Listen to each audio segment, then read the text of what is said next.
Welcome to Brito's house. If you're new to the channel, please subscribe. Today's a special one. Seeing these three Pokemon together still gives me chills, and not just from Articuno. I finally have the full legendary bird trio in my collection, and honestly, it's kind of emotional. Articuno, Zapdos, and Moltres, Guardians of Ice, Thunder and Fire. I still remember our battle at Shanmoti Island, like it was yesterday. I got Articuno second hand, so no box, but the figure itself is just majestic. The tail has bendable wire inside, which is great for posing, but you do have to be gentle. Over time, that kind of wire can wear out. Legs only move forward and back, but the claws? Each toe is articulated individually. That's a really cool touch. It glides more than it walks, so limited leg movement kind of fits. The wings have a strong range. You can stretch them out dramatically, or you can fold them all the way in. The only weak spot, and I don't know why they did this, is the neck. It just swivels, so no up and down movement. Makes zero sense. Makes flight poses really tricky.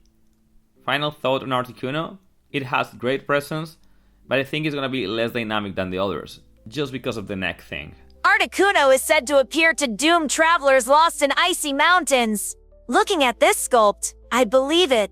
Let's move on to Zapdos, my personal favorite growing up. Something about that spiky lighting design just hit different. Zapdos is said to nest in thunderclouds. I still remember the first time I saw one in the power plant. The energy was insane. In-box presentation is clean.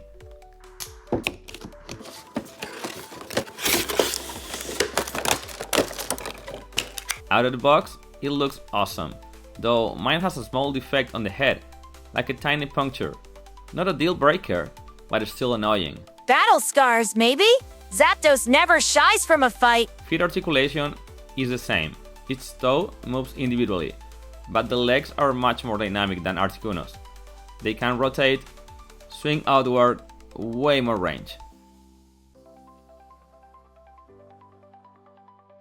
The tail is static. Wings look sharp, literally. They fold and extend, but don't rotate, and honestly, they don't need to. Neck and head articulation are solid here, letting you get a lot more character in poses.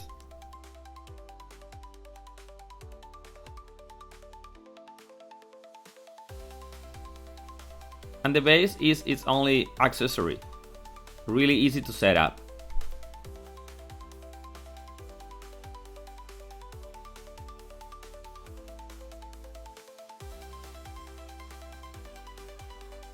The peg goes into the back of the tail, and voila! Conclusion, awesome design, great color contrast, and my nostalgia favorite.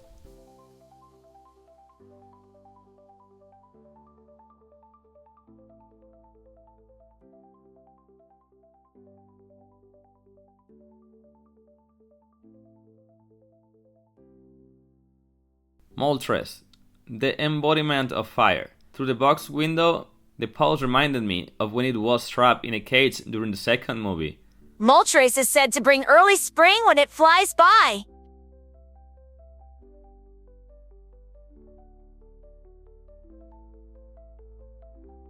Let's get him out.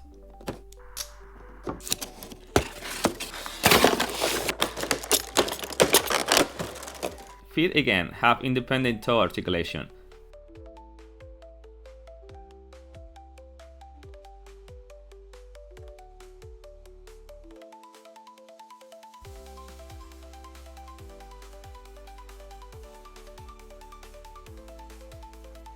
And legs are identical to Zapdos, solid range and movement. The tail is attached through a ball joint, so it rotates slightly. Wings are very similar to Articuno's, great movement and folding. It's the most majestic of the three when flying. Now the neck is actually the best of the three. It has three articulated segments. If you want Moltres to look down, no problem, but if you want it to look forward in a flying pose, here's a trick. Rotate the neck first, and then the rest follows. Boom! Forward gaze unlocked. Clever! That's a nice trick out there! The base is simple, same as Zapdos.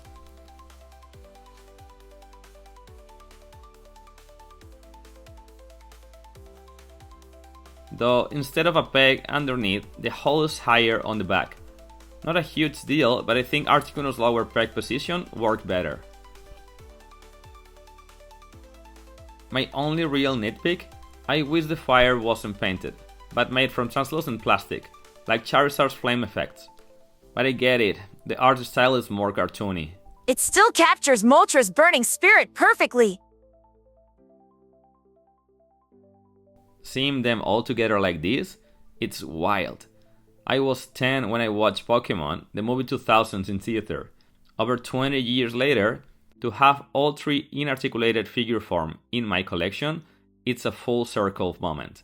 I couldn't have saved the world without them! Let's talk scale, how these figures compare to other figures.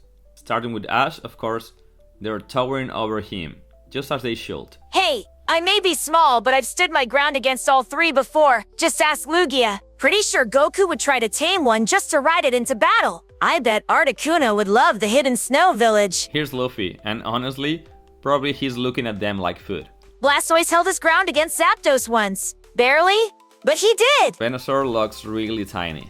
Those vines won't help much in the air, buddy. Entei's a bit more balanced size-wise. Looks epic next to them. Yeah! Legendary beasts versus legendary birds. I'd pay to see that again. Cerulege looks small, but holds up visually because of that edgy design. And then we got Sonic. Okay, this one is just for fun. He can keep all three birds in check with just his brain. Legendary. Charizard's here too, and he looks a bit tiny next to them. Pikachu? Yeah, poor guy. He's pocket size next to them. But he's taken down legends before. Never count him out. And finally, Captain America. Honestly, he looks a bit too tall for these figures. After years of collecting, I genuinely didn't think I'd ever have articulated figures of the legendary birds together like this. Pokémon Select really delivered here. It's been over 2 decades, but their legacy still soars. They are not flawless, but they are bold, fun, and nostalgic. And they belong in any serious trainers or collectors lineup. If you enjoyed this review, don't forget to like, subscribe, and leave a comment. Let us know which legendary Pokemon you'd team up with. Don't forget to hit that subscribe button